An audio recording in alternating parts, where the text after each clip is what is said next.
Hello, welcome to Tuesday's Tarot tutorial video. Today I will be talking about 3 cards from the Major Arcana of the Tarot deck, followed by 3 cards from the Minor Arcana. I selected these 6 cards to speak about because they are the cards that most closely represent themes of past lives, soulmates, and karma. The first card I would like to talk about is the World card. This card has a past life indication to it. Saturn is associated with this card. Simply stated, the World card upright is the world. Reversed, it is basically things that are not of this world, so another world or another life.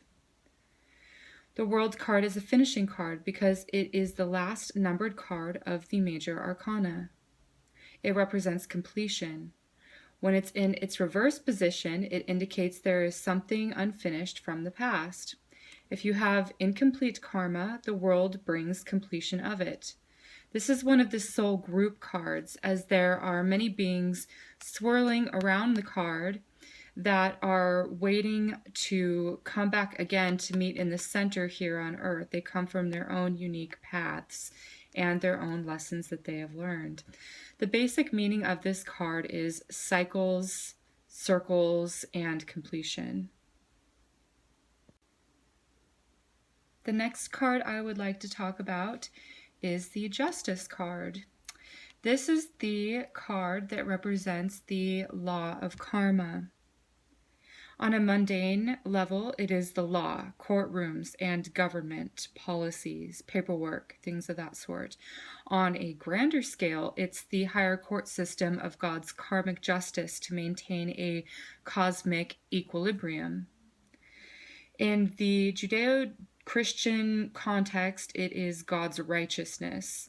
On Judgment Day, the story that God is balancing the books based on men's thoughts, words, and actions is told by the heart being weighed on a scale against the feather. Here we see the scale in the picture here, which represents balance of all things in the universe. In a Hindu context, karmic deeds of the past are coming back around in this life for retribution or completion. Basically put, it is a destiny card. This card's message is to do unto others as it is done unto you. Okay, next we have the Judgment card, which is indicative of past life soul groups awaiting reincarnation. Pluto is associated with the Judgment card. Pluto basically means rebirth, and these souls are coming out of their graves here to be reborn again. They come together as a family. Most times we have the greatest karma to live out with our family members. We see in the foreground a woman and a man and a small child.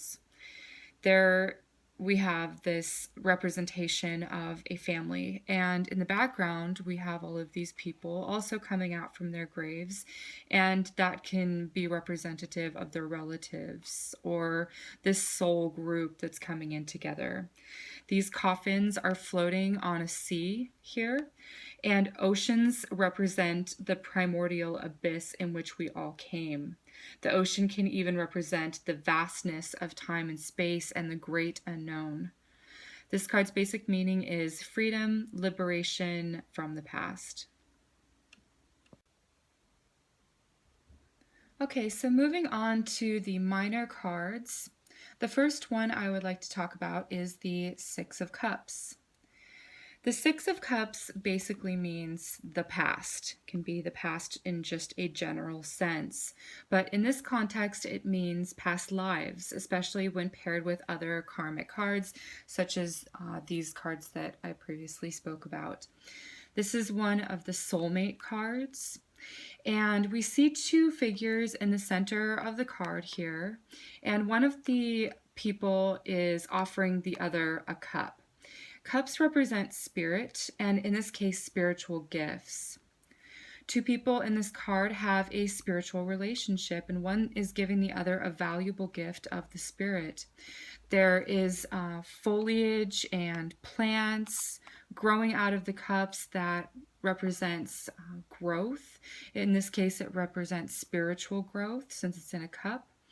And there is spiritual growth from this partnership, friendship, or any karmic relationship. This is a card of past life relationships and therefore a karmic relationship. In this context, it is more pleasant than the other soulmate card, but we will get to that here in a second. I just wanted to show you one of the basic soulmate cards here. The next minor card I would like to show you is the Ten of Cups.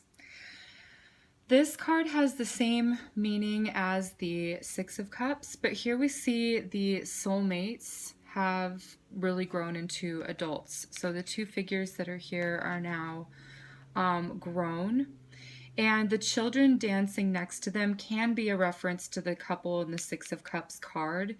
This can either be their children, or in some cases it is them having achieved their purpose and grown spiritually together. The grouping of the 10 cups here above them is symbolized as a soul group. There are many couples from the same family or spiritual grouping that have incarnated together to learn similar lessons. The last minor card I wanted to talk about today is the Five of Pentacles.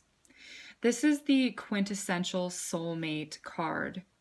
Here we have another karmic relationship, but this card indicates there are some hard lessons that cultivate spiritual growth. The two figures in the Six of Cups here are also depicted here in the Five of Pentacles, but in this case they're struggling out in the snow. They are away together from the group, which has the comfort and safety of the community, and they are learning their own unique lesson together.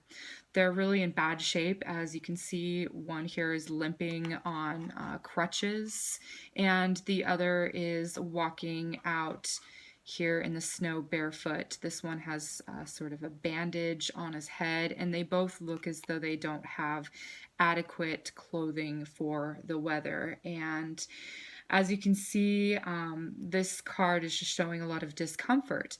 So basically the lesson here shows that you cannot grow without some suffering. Suffering is a part of life, as is pleasure. Both are necessary and unavoidable aspects of life. So the concise meaning of this card is that soulmate relationships are sucky because they come with karma. So these 6 cards, the 3 major cards and the 3 minor cards, really show past lives, soulmates, and soul groups together. So in conclusion, if you see any of these cards paired together, you most definitely have a soulmate, past life, or karmic relationship that you are encountering. Generally, the major arcana are what is known as the fate or destiny cards. When these cards appear, it generally shows things that will happen and events and circumstances that are out of our control. Whereas where the minor cards appear, they're what are known as the free will cards. And these really show things that will most likely happen if no other choice or action is made. There is an indication of choice on behalf of the individual here, so these are the free will cards. But when these free will cards are paired with the destiny cards, definitely karma is at play with a larger purpose to fulfill. So guys, I hope you enjoyed this video and found the information useful and entertaining. If you have any questions or additional insights about this tarot tutorial, please leave them in the comment section below where I'm able to respond to you personally. Thank you.